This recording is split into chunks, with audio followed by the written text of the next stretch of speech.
you can use personal reserves when you're playing Frontline.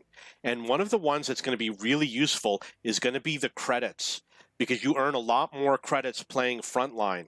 So if you use credits, normally I only use credits when I play premium tanks because I want to get that extra bonus.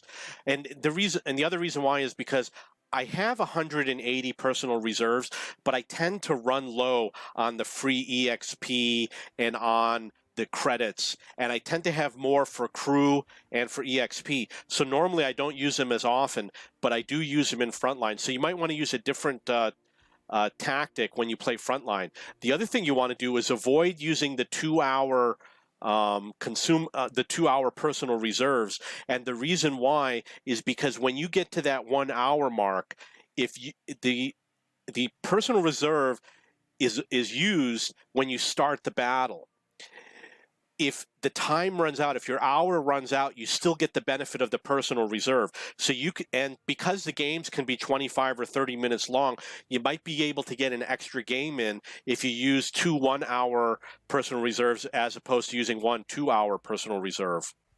When you play Frontline, you might want to play with different skills on your crew than when you play random battles. For example, you might not use repairs, or you might add repairs, or you might add firefighting, or you might not use Sixth Sense. You know, there's a lot of decisions that you might make that make the game different. Spotting is less important in Frontline than camouflage, and the reason why is because when you play in Frontline, it's very collective. The collective of your team is going to help spot enemy tanks. Staying hidden your team doesn't help you stay hidden. So camouflage might have an advantage over spotting. When I play light tanks, I prioritize spotting over camouflage, even though when I was a new player, I prioritized camouflage over spotting. So you might want to put in different crew skills, and I actually do that. When I pick my tanks, sometimes I have many crews members to choose from. I'll review their skills and pick the one that I think is best for the game mode. A typical game in Frontline is usually around 25 minutes. I've seen games under 20 minutes. I believe 17 minutes was one of the shorter games that I saw, and 25 is pretty common. And I think the longest I've seen is 27, 29, maybe up to 30 minutes, but definitely not over 30 minutes.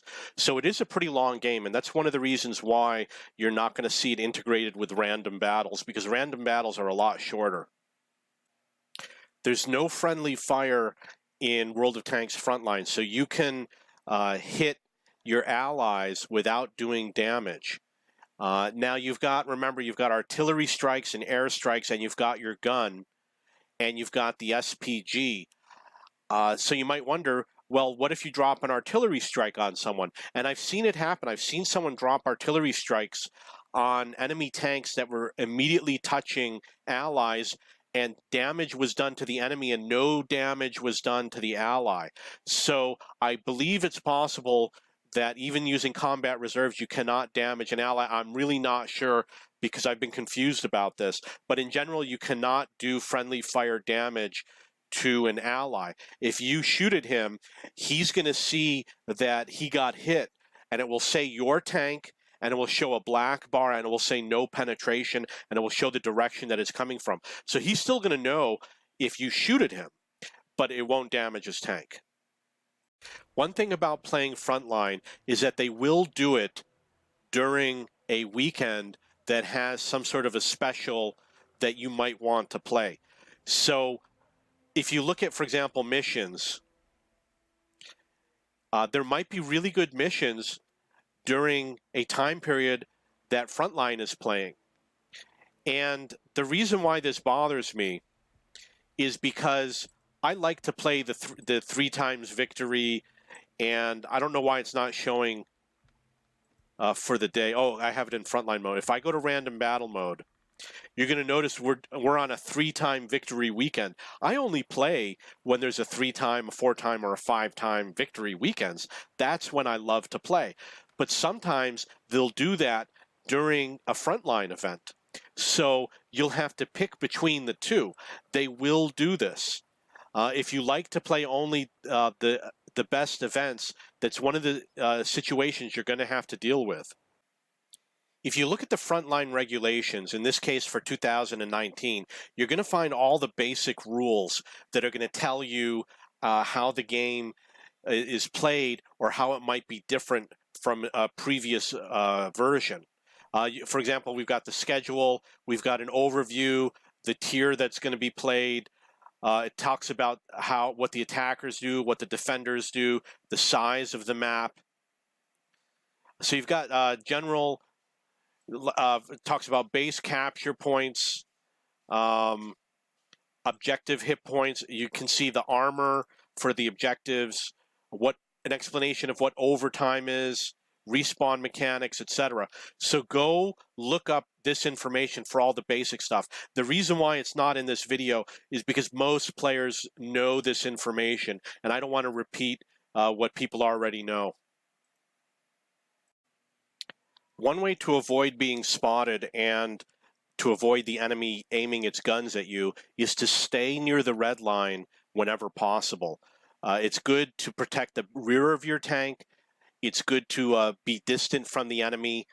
And the other reason why is because sometimes if you're at the red line, the enemy might have to turn their gun further in order to aim at you, which means they're less likely to do so. So get in the habit of traveling near the red line whenever you think it's a better strategy. It takes about 2 minutes to get from D to F if you have a relatively fast light tank. So almost all light tanks are going to take 2 minutes to cross over. One of the things that I did was I helped cap D, and then I came around the south and I helped cap E, and then I came around the south and I helped cap F. And when we were at D, we had around 2 minutes left at the game, and once we capped E, we had 2 minutes left in the game, and once we capped F, we had 2 minutes left in the game, and then with time remaining, we won the game. So you can make it. It's worth driving across. If you have a slow tank, for example, maybe you're at C and you spawned in a super heavy and you got to start heading north. It happens at B also. It can take a long time to advance north. So it might take 2 minutes to get from B to E if you have a slow tank like a T95 or a VK101P or the Maushin or a Mouse or something like that. So be aware of how much time it takes to get from one place to another. If you have a very fast tank, such as one of those wheeled vehicles, or an RU-251, you might be able to cross through the backfield very quickly. Another example is, let's say you're at F and you need to get to objective 4. You can't do it in 15 seconds. Even with a fast tank, you're still going to need like 25 seconds to be able to rush that objective to get that final shot in. And you'll notice that if you are respawning at F, getting to 5 takes a little bit more than getting to 4. So if you only got a few seconds left in the game, you might want to prioritize your objective based on which one is closer and how much time it takes to get there. You might want to do some experiments measuring how much time it takes to get from one place to another. For example, if you're on this side road on Cap C and you're defending, it takes a long time to get out.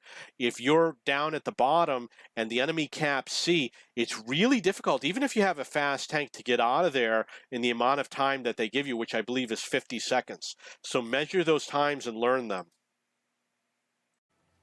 When you go to the menu here and select Frontline, you're going to come to a screen like this, and it will tell you the episode number and whether it's active. Perhaps there's a countdown that shows how many days are left, or in this case, it shows you when it will start, and it shows you your prestige level. So one of the issues you're going to also want to know is that there might be a ceasefire, which could be a couple hours long. And we're not sure why they do the ceasefire. It might be because they do it in the off-peak time when fewer people are queuing for battle. But the other reason why is because they need time to shut down the servers to back up the database, which is going to take like 15, 20 minutes. One of the things that people will do, if they know that it's the last game, they might say, let the enemy cap, farm for damage, or they might say, don't kill the objectives right now, farm for damage. That's something that will happen if people know that the ceasefire is about to happen. So this is one of the things that you can do to see when the game is going to start and how much time is going to be left in the game. when you play Frontline, you're going to hear a lot of people complain. They say that the attackers win too much. I really don't believe this to be true. I have seen nothing, and I've played hundreds of games. I've seen nothing to make me believe that the attackers always win. If you look at the way the game is played, it should be more difficult for the attackers to win. It doesn't make sense, and like I said, I don't think it's really true. But it's something that everybody seems to believe.